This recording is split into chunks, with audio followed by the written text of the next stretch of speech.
America మాజీ అధ్యక్షుడు Joe Biden తీవ్ర అనారోగ్యానికి గురయ్యారు. ఆయనకు అత్యంత తీవ్రమైన ప్రోస్టేట్ క్యాన్సర్ సోకినట్లు వైద్యులు నిర్ధారించారు.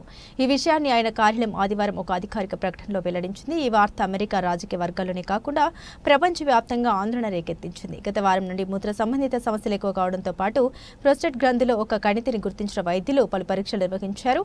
ఈ పరీక్షల అనంతరం గత శుక్రవారం జో బైడెన్ కు ప్రోస్టేట్ క్యాన్సర్ ఉన్నట్లు తేలిందని ఆయన కార్యాలయ ప్రతినిధులు తెలిపారు. వ్యాధి తీవ్రతను సూచించే గ్లీజర్ స్కోర్ 9 గ్రేడ్ గ్రూప్ 5 గా ఉందని, క్యాన్సర్ కణాలు ఎముకలకు కూడా విస్తరించాయని మెటాస్టాటిస్ ప్రకటనలో పేర్కొన్నారు. అయితే ఈ క్యాన్సర్ హార్మోన్లకు స్పందించే తత్వం కలిగి ఉండడం కొంత ఊరటనిచ్చే అంశమని, దీనివల్ల సమర్థవంతమైన చికిత్స అందించేందుకు వీలు ఉంటుందని వైద్యులు భావిస్తున్నట్లు సమాచారం.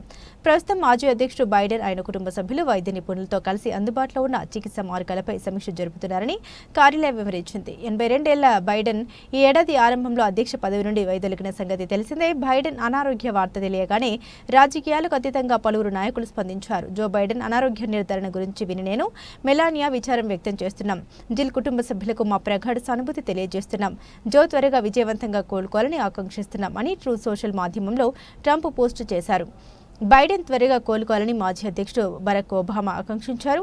బైడెన్ అధ్యక్షుడిగా ఉన్న సమయంలో ఉపాధ్యక్షురాలిగా పనిచేసిన కమలా హ్యారిస్ కూడా స్పందిస్తూ జో ఒక యోధుడు, ఈ సవాలును కూడా ఆయన ఎప్పట్లాగే ధైర్యంగా ఎదుర్కొంటారని నాకు తెలుసని ఎక్స్లో పోస్టు చేశారు.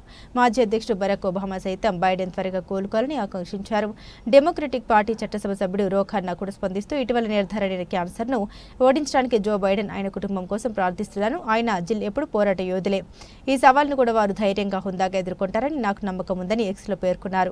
గతంలో బైడెన్ అధ్యక్షుడిగా ఉన్న సమయంలో కూడా ఆయన ఆరోగ్యం, మానసిక చురుకుదనంపై పలు ప్రశ్నలు తలెత్తాయి. చాలా మంది డెమోక్రాట్లు కూడా ఆశ్చర్యం, నిరాశ వ్యక్తం చేసిన సందర్భాలు ఉన్నాయి. కాగా బైడెన్ కుమారుడు బైడెన్ 2015 క్యాన్సర్తో మరణించిన విషయం విదితమే.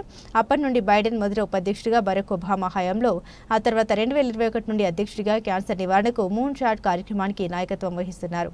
ఇప్పుడు ఆయన స్వయంగా క్యాన్సర్ బారిన పడడం విచారకరం.